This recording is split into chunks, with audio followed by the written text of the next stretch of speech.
Haleluya, puji Tuhan, salam sejahtera Bapak, Ibu, Saudara-saudari keluarga GPDI LSAD Magelang. Tuhan Yesus memberkati. Rise up, bangkit, bergerak, berdampak. Hari ini kita akan kembali bersama-sama belajar firman Tuhan. Dan pembacaan kita ada di dalam Kolose pasal yang keempat. Kolose pasal yang keempat, saya akan membacakan ayat yang kedua. Demikian bunyi firman Tuhan. Bertekunlah dalam doa, dan pada itu berjaga-jagalah sambil mengucap syukur. Bapak, Ibu, Saudara yang dikasihi oleh Tuhan, kalau kita mengobservasi kitab Kolose ini ditulis oleh Rasul Paulus dan ditujukan tentunya kepada jemaat Tuhan yang ada di Kolose. Dan saat Rasul Paulus menulis surat Kolose ini, keadaan Rasul Paulus sedang ada di dalam penjara. Meskipun Rasul Paulus sedang dalam penderitaan di dalam penjara, namun surat Kolose ini tidak berisi tentang keluhan, tidak berisi tentang keputusasaan, tetapi berisi tentang penguatan dan dorongan agar jemaat yang ada di Kolose itu hidup benar di dalam Kristus. Kolose pasal yang keempat ini merupakan pasal yang terakhir dari surat Kolose. Dan dalam Kolose pasal 4 ini Rasul Paulus memberikan pesan-pesan yang praktis tentang doa, tentang hikmat di dalam bersaksi, dan juga tentang hubungan yang saling menguatkan dalam tubuh Kristus. Rasul Paulus ingin menegaskan kepada jemaat yang ada di Kolose bahwa iman yang sejati tidak hanya diucapkan, tetapi iman yang sejati itu harus dihidupi setiap hari melalui doa yang tekun, melalui perkataan yang penuh kasih, dan melalui tindakan yang mencerminkan Kristus. Interpretasi pelajaran yang kita dapatkan dalam kehidupan rohani, doa itu seperti nafas. Doa merupakan nafas iman kita. Seperti tubuh kita manusia, kalau kita tidak bernafas, maka kita tidak bisa hidup. Begitu juga iman tanpa doa, iman adalah mati. Iman kita akan mati ketika kita tidak berdoa. Rasul Paulus dalam suratnya kepada jemaat di Kolose menasihati agar bertekun dalam doa dan berjaga-jaga sambil mengucap syukur. Nasihat ini kelihatannya sederhana, tetapi memiliki kekuatan rohani yang sangat dalam. Paulus menulis ini dari dalam penjara, bukan di tempat yang nyaman. Namun justru dari situlah dia menegaskan pentingnya kehidupan doa yang tekun, sadar, dan penuh ucapan syukur. Yang pertama dari ayat ini, Kolose 4 ayat 2, bertekun dalam doa. Ini merupakan ketekunan yang menghasilkan kedewasaan rohani. Kata bertekun di dalam bahasa Yunaninya proskartereo, berarti terus-menerus melekat pada sesuatu tanpa menyerah. Ini bukan doa sesekali, kadangkala, tetapi doa yang konsisten, doa yang penuh dengan ketekunan, doa yang dilakukan dengan terus-menerus. Doa bukan sekedar rutinitas, melainkan relasi, hubungan. Kita tidak sedang berbicara kepada udara yang kosong ketika kita berdoa, tetapi kita sedang berkomunikasi dengan Allah yang hidup. Karena itu doa bukan sekedar kebiasaan pagi atau malam, tetapi perjumpaan hati kita dengan Bapa di surga. Ketekunan doa membentuk karakter rohani. Ketika kita terus bertekun dalam doa, itu akan membangun karakter rohani kita. Ketika doa menjadi gaya hidup kita, iman kita akan semakin kokoh. Kita belajar menunggu, belajar berharap, dan belajar percaya meski belum melihat hasilnya. Seperti seorang petani yang terus menyiram tanah, meski belum tampak tunas dari benih yang dia tabur. Demikian pula orang yang bertekun dalam doa, ia percaya janji Tuhan akan digenapi pada waktunya. Ada seorang penulis buku rohani berkata, doa yang tidak dijawab bukan berarti Tuhan tidak mendengar, melainkan Tuhan sedang membentuk hati kita agar sesuai dengan rencananya. Ketekunan doa bukan soal berapa kali Tuhan menjawab, tetapi seberapa dalam kita belajar percaya kepada Tuhan. Yang kedua, dikatakan berjaga-jagalah.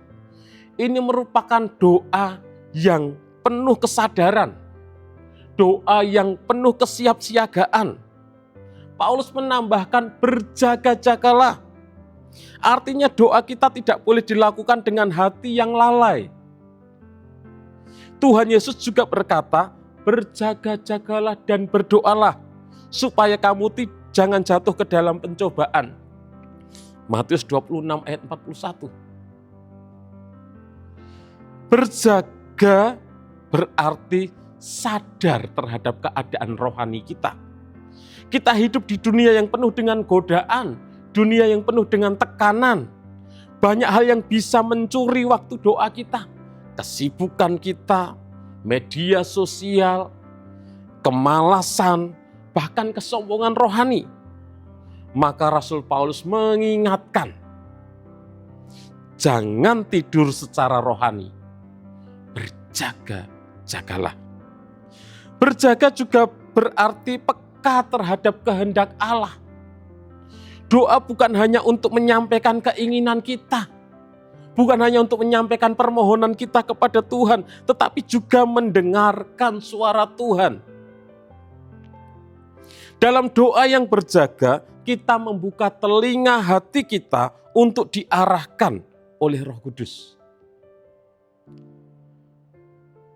Bapak Ibu, bayangkan jika seorang penjaga malam yang tetap terjaga, ia tahu bahaya bisa datang kapan saja. Demikian juga kita sebagai umat-umat Tuhan yang berjaga dalam doa. Kita tetap waspada terhadap dosa dan terhadap tipu muslihat iblis tentunya. Dan yang selanjutnya dikatakan sambil mengucap syukur.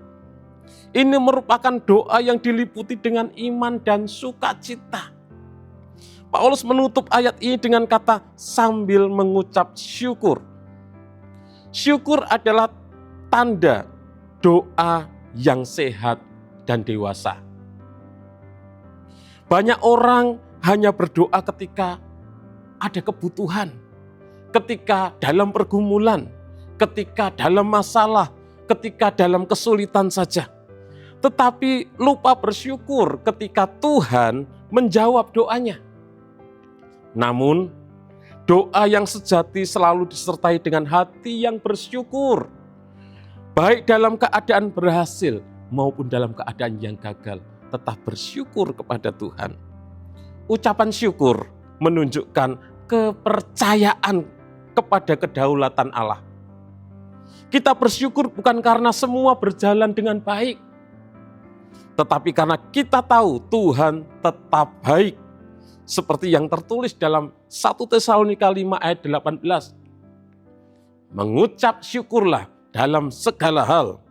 Sebab itulah yang dikehendaki Allah di dalam Kristus Yesus bagi kamu.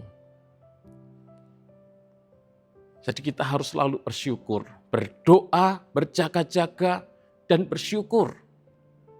Aplikasi bagi kita Bapak Ibu yang dikasihi oleh Tuhan, bangun disiplin doa pribadi.